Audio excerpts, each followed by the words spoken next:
আলিফ লাম মিম যালিকাল কিতাবু লা রাইবা ফি, এই কিতাবের মধ্যে কোনো সন্দেহ নাই। কি সন্দেহ নাই? আলাপ আলোচনা কিছুই হলো না, কিছুই জানলাম না, বুঝলাম না, আমি কিসের সন্দেহ করব? আল্লাহ শুরুতেই বললেন আগে পড়ো না, আগে থামো, আগে বোঝো। কি যে এই কোরআনের মধ্যে যতগুলো আলোচনা আসবে এর মধ্যে যা বলা আছে সবই ডাইরেক্টলি নিঃসন্দেহে, এটার মধ্যে কোনো সন্দেহযুক্ত কথা বলে কোনো সংশয়বাদিতা এখানে চলবে না। এজন্য আল্লাহ কোরআন পড়ার শুরুতেই আল্লাহ তাআলা ডিক্লার দিয়ে দিলেন আলিফ লাম মিম যালিকাল কিতাবু লা রাইবা ফি, এটা ওই কিতাব যার মধ্যে কি নাই? সন্দেহ নাই। তাহলে সন্দেহ নাই এই কথা আল্লাহ শুরুতে বললেন। দ্বিতীয় নাম্বার আল্লাহ কি বললেন? হুদাল লিল মুত্তাকিন। দ্বিতীয় নাম্বার আল্লাহ কি বললেন? হুদাল লিল মুত্তাকিন, এই কিতাব মুত্তাকিদের জন্য হেদায়েত। এখন আপনি যদি প্রশ্ন করেন আল্লাহ বুঝলাম মুত্তাকির জন্য হেদায়েত, মুত্তাকির কাজ কি? মুত্তাকির কি কি কোয়ালিটি হবে? মুত্তাকির বায়োডাটা কি? মুত্তাকির পরিচয় কি? কোন কাজের গুণে গুণান্বিত থাকলে ব্যক্তিকে আমি মুত্তাকি বুঝবো? আল্লাহ তৃতীয় নম্বরে বলেন আল্লাযীনা ইউমিনুনা বিল গায়বি ওয়া ইউকিমুনাস সালাতা ওয়া মিম্মা রাযাকনাহুম ইউনফিকুন। জোরে জোরে আল্লাহ বলে বান্দা মুত্তাকি চেনো না? মুত্তাকির বায়োডাটা চাচ্ছ? তার প্রথম নম্বরে 3টা কোয়ালিটি থাকবে। সুবহানাল্লাহ বলে কয়টা? সূরা বাকারার 2 নম্বর আয়াত, আল্লাযীনা ইউমিনুনা বিল গায়ব, সে গায়বের প্রতি ঈমান আনবে, অদৃশ্যের প্রতি ঈমান আনবে। সেটা অদৃশ্যের অনেক কিছু হতে পারে যা আমি দেখি না, সেটা যে আল্লাহর সৃষ্টি এটা আমাকে বিশ্বাস করতে হবে। আমি যে সবেই দেখব এটার কোনো অর্থ নাই। বাতাস আমি দেখি না, কিন্তু বাতাস আল্লাহর সৃষ্টি, এটাকে আমাকে বিশ্বাস করতেই হবে। আমি যে আল্লাহকে দেখি না, কিন্তু আল্লাহ আছে এটা আমাকে বিশ্বাস করতে হবে। তাহলে মুত্তাকির কয় কোয়ালিটির কথা এখানে বলা হয়েছে? 3 কোয়ালিটি। প্রথম নাম্বার কোয়ালিটি হলো মুত্তাকি গায়বের প্রতি কি করবে? বিশ্বাস রাখবে যে আমি যা দেখি, আমি যা দেখি না সবই আল্লাহর সৃষ্টি। এরপর রব্বুল আলামিন দ্বিতীয় নাম্বার কোয়ালিটির কথা বললেন ওয়া ইউকিমুনাস সালাত। আল্লাহ বলে বান্দারে, কোন মানুষ যদি মুত্তাকি হতে চায়, মুত্তাকি দাবি করে, তোমরা তাকে মাপজোক করো, কি করো? তোমরা তাকে মাপে নাও, তোমরা তাকে স্কেল দিয়ে মাপো। এই স্কেলের নাম হলো সালাত, এই স্কেলের নাম হলো নামাজ।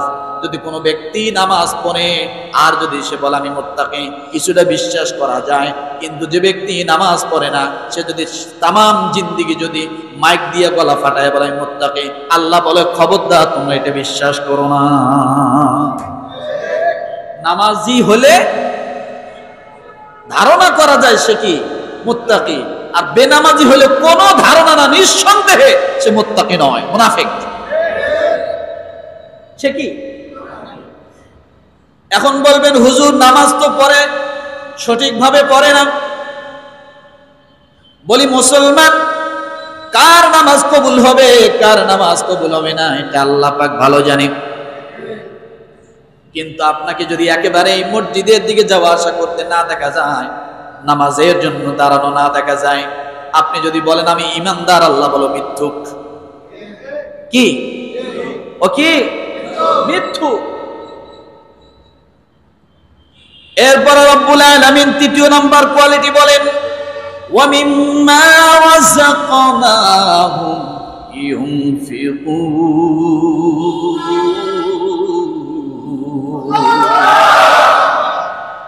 মুত্তাকির তৃতীয় নাম্বার কোয়ালিটিটা হলো আমি আল্লাহ তাকে যে রিজিক দিয়েছি এই রিজিক থেকে দান করবে, ব্যয় করবে। সোজা কথা, কি করবে? ব্যয় করবে। দানটা পরে নিয়ে আসি, ব্যয় করবে। তাহলে মুত্তাকির এক নাম্বার গুণ কি? গায়বের প্রতি বিশ্বাস, অদৃশ্যের প্রতি বিশ্বাস। দ্বিতীয় নাম্বার গুণ হলো ব্যক্তি নামাজি হতে হবে, নামাজ প্রতিষ্ঠিত করবে। তৃতীয় নাম্বারে আল্লাহ বলেন ওয়া মিম্মা রাযাকনাহুম ইউনফিকুন, আমি তাকে যা রিজিক দিয়েছি তা থেকে ব্যয় করবে। এই রিজিকের ব্যয়ের ব্যাখ্যাগুলো অনেক। রব্বুল আলামিন কুরআনুল কারীমে কয়েকটা শব্দ ব্যবহার করেছেন।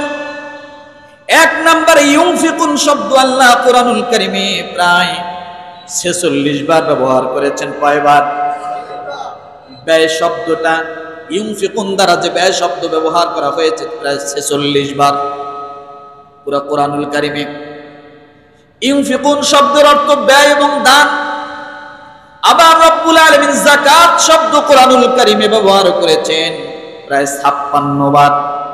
কতবার? 56 বার আল্লাহ যাকাত শব্দ ব্যবহার করেছেন কোরআনে।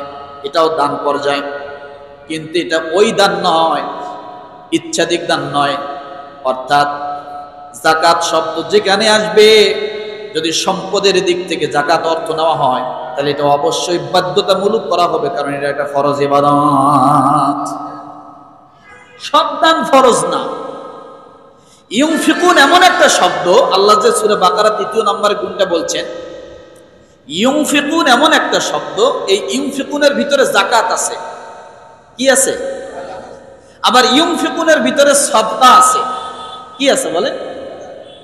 আল্লাহ এখানে নিউজ ব্যবহার করেছেন, এখানে হেডলাইন ব্যবহার করেছেন, কিন্তু বিস্তারিত আল্লাহ কি কোরআনের বিভিন্ন জায়গায় অন্য অন্য শব্দ ব্যবহার করেছেন।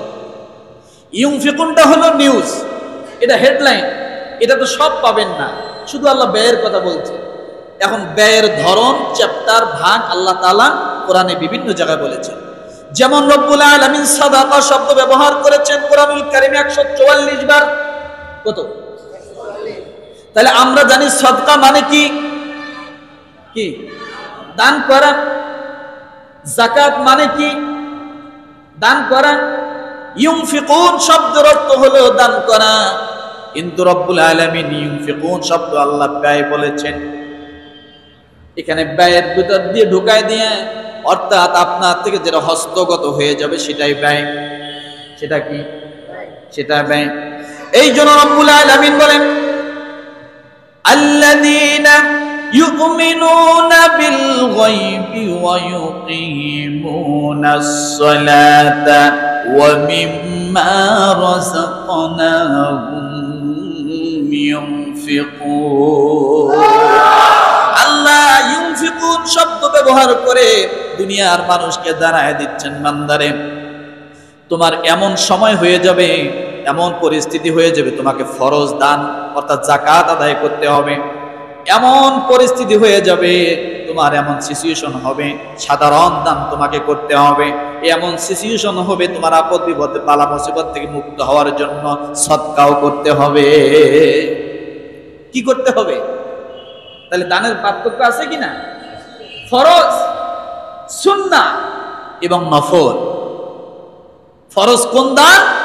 এটাকে দান বলে না, এটাকে ঋণ পরিশোধ করা বলে। ফরজ হলো ওইটা যেটার নাম হলো যাকাত। কি বলেন তো? যেটার নাম কি?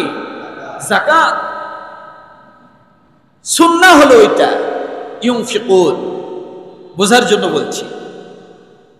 আর নফল হলো ওইটা সাদাকা। আবার এই সাদাকাটা সুন্নাহ মুআক্কাদায় চলে যায়, ওয়াজিব পর্যায়ে চলে যায়। আমরা কি বুঝতে পারছি? দান শুধু একটা শব্দ না, দান অনেকগুলো শব্দ বিভিন্ন জায়গায় ব্যবহৃত হয়েছে। এই জন্য রব্বুল আলামিন কুরআনুল কারীমে যাকাত শব্দ ব্যবহার করতে যে আল্লাহ বলেন, সূরা বাকারার 43 নম্বর আয়াতে আল্লাহ বলেন ওয়াকিমুস সালাতা ওয়া আতুজ যাকাতা ওয়ারকাউ মা'আর রাকিঈন। রব্বুল আলামিন বলেন তোমরা সালাত কায়েম করো, যাকাত আদায় করো এবং রুকুকারীদের সঙ্গে রুকু করো। তাইলে আল্লাহর হুকুম পাওয়া গেল কিনা? সালাত কায়েম করো, কার হুকুম? হুকুম কে করতেছে? যাকাত আদায় করো, কার হুকুম? এরপর আল্লাহ বলেন রুকুকারীদের সঙ্গে তোমরা রুকু করো।